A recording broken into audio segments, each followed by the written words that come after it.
Bismillahirrahmanirrahim. Assalamualaikum warahmatullahi wabarakatuh.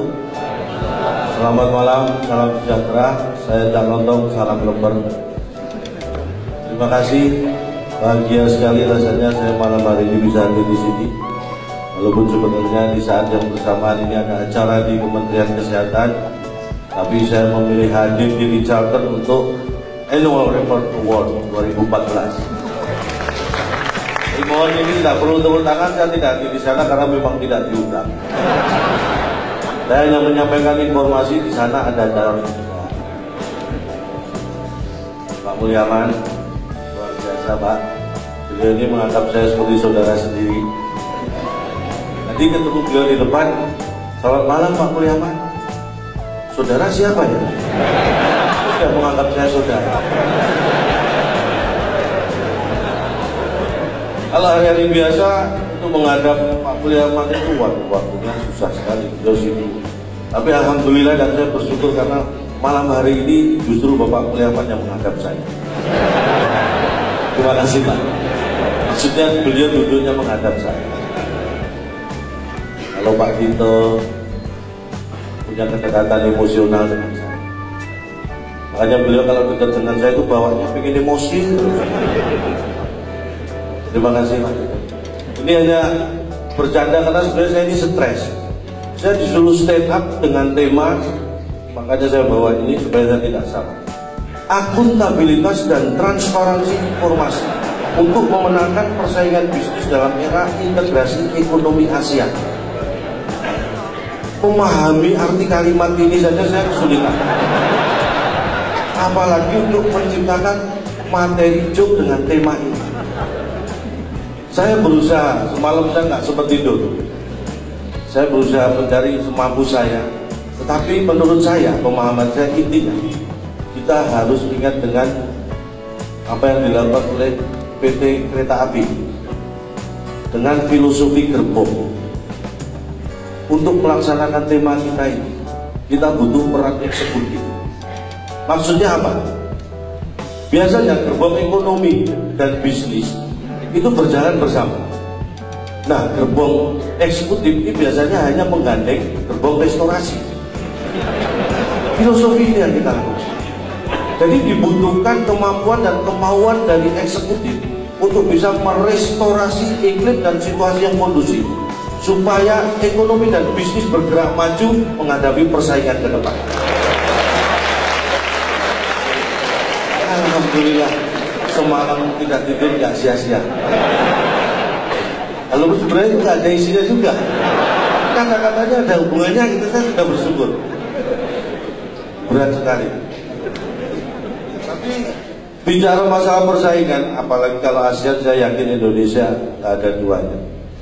Kalau dulu Malaysia tahun 70-80 impor tenaga pengajar guru dari Indonesia. Sekarang tahun 90-2000 yang diimpor hanya yang mungkin kita sebut saja asisten rumah tangga. Itu banyak yang mengatakan kualitas kita sudah turun. Salah. Indonesia tetap hebat, tetap berkualitas. Yang turun adalah selera orang Malaysia. Dulu suka guru, sekarang sukanya membantu. Itu harus kita paham. Makanya jangan mau kalah. Saya yakin kita akan menang. Dan saya menganggap penting sekali ya, namanya annual report. Mohon maaf, artinya apa sih Pak? Saya dengar katanya laporan keuangan tahunan atau apapun. Saya menganggap itu penting sekali. Walaupun tidak semua laporan itu sebenarnya penting. Ada laporan yang tidak penting tapi selalu dilakukan, hanya formalitas. Laporan komandan upacara kepada inspektur upacara itu tidak penting sama sekali. Semua juga sudah tahu kalau kumpul di lapangan semua siap mau upacara, tapi laporan itu tetap dilakukan. Saking tidak pentingnya, ada yang beranggapan bahwa report itu nggak penting.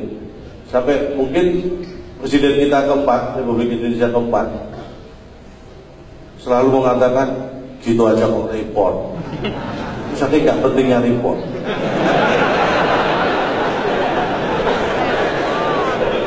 Tapi buat saya pribadi, laporan, terutama laporan keuangan ini penting. Bahkan saya terapkan dalam keluarga saya. Karena saya berpikir, saya masih berpandangan bahwa wanita itu lebih jago dalam hal keuangan. Menurut saya ini, kalau salah mohon dianggap benar. Makanya keuangan keluarga ini saya serahkan pada istri yang mengelola. Karena saya tahu kalau keuangan tidak dikelola oleh wanita, maka akan dihabiskan oleh wanita lain.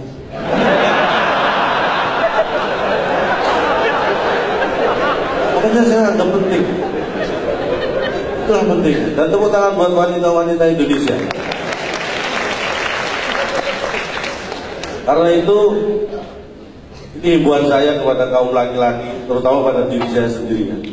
Karena prinsipnya, kaum pria itu kalau sering keluar malam, itu semakin banyak menghabiskan uang. Nah, wanita semakin sering keluar malam, itu semakin berpeluang menghasilkan uang. Ini khususnya wanita yang sudah go publik ya. Saya nggak tahu apakah ini tercatat di Bursa Efek, Pak. Tapi itulah pentingnya. Makanya saya kemana-mana selalu saya simpan foto istri saya di dompet. Setiap ada masalah pekerjaan saya buka dompet, dan istri, wah masalah terasa ringan. Karena masalah terberat ya foto ini.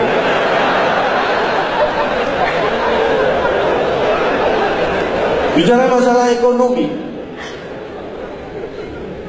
saya selalu berkutat dengan masalah ekonomi dari dulu. Karena saya secara ekonomi bermasalah terus. Sampai dulu saya mau kuliah, akhirnya saya kuliah di Udayana. Orang tua saya bilang, Udayana nggak usah kuliah, nggak ada kuliah. Jadi kalau ekonomi saya sering mengajak diskusi ya ekonom, pelaku bisnis. Kayak Pak Renal Kasali, Pak Irmawan Kertaja, itu sering saya ajak diskusi. Cuma beliau-beliau nggak mau.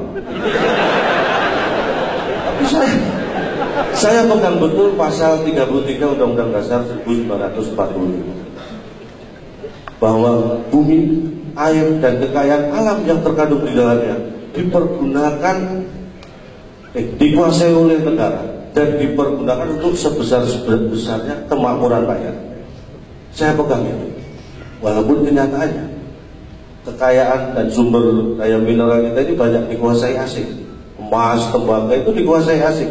Karena apa? Karena pola pikir kita sendiri. Kenapa sumber mineral kita sampai dikuasai asing dan kita tidak bisa berbuat apa-apa? Karena pola pikir kita sudah menganggap bahwa itu sudah tidak asing lagi. Makanya kita membiarkan. Jadi mulai sekarang kita anggap itu hal yang asik, jadi supaya kita berjuang. Berat memang. Karena Gus dulu kalau kita ikut lagunya Gus ya, bukan lautan, hanya kolam susu. Lagunya gimana?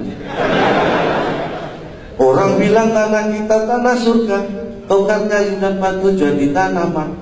Nah masalahnya kalau sampai sekarang rakyat kita masih belum sejahtera. Siapa yang salah?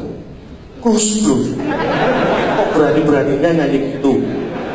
Ini yang berani. Makanya kita harus mewujudkan bersama. Dan saya yakin, karena saya lihat kemiskinan ini mulai menurun.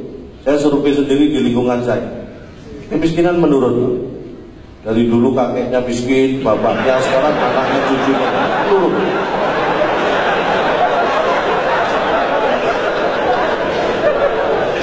Harus kita syukuri. Itu namanya miskin struktural. Butuh usaha lebih keras lagi. Tapi menghadapi tekanan ekonomi, karena rupiah kan mulai menguat. Maksudnya lebih tepatnya menguatirkan. Menghadapi ekonomi yang seperti ini, saya terapkan kuncinya apa? Ikhlas, pasrah. Dan terasa, benar. Ketika saya punya masalah ekonomi, anak istri saya pasrahkan ke mertua, beban ekonomi saya lebih ringan. Kuncinya pasrah. Dan saya ingin menyampaikan, mungkin waktu saya sangat terbatas. Saya harap apa yang saya sampaikan ini kurang. Kalau kurang kan pengen nambah. Kalau pengen nambah ada cara seperti saya diundang lagi. Tapi dengan catatan tolong temanya jangan berat-berat Pak. Kita ingin kondisi kita aman supaya ekonomi kita bisa berjalan berkembang dengan baik, mencapai target pertumbuhan ekonomi yang diharapkan. Tapi kadang-kadang kalau saya melihat, kadang-kadang anak kecil itu bakatnya kelihatan mulai kecil. Saya lihat amati tetangga saya, anaknya yang pertama suka nyatet, pemasukan itu dicatat, wah ini gedenya pasti jadi akuntan. Yang nomor 2 itu sukanya perang-perangan, wah pasti jadi tentara. Kalau yang ketiga ini kayaknya jadi polisi, minta uang jajan.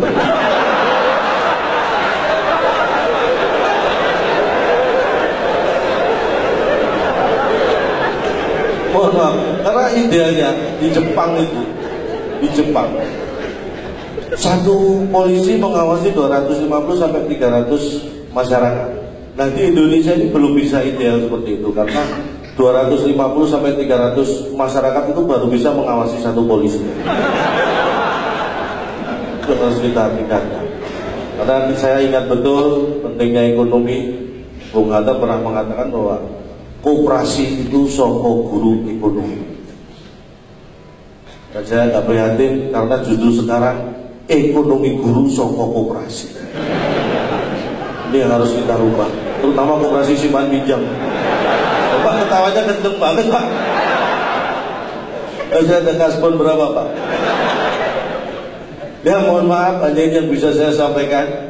Sekali lagi kalau ada yang salah, karena tak ada gading yang tak retak, atas nama keluarga besar Gajah saya mohon maaf tidak bisa menghasilkan gading yang tidak retak. Kita berjumpa lagi, saya Cak Lontong, salam lembar. Dan saya undang teman saya Andriani.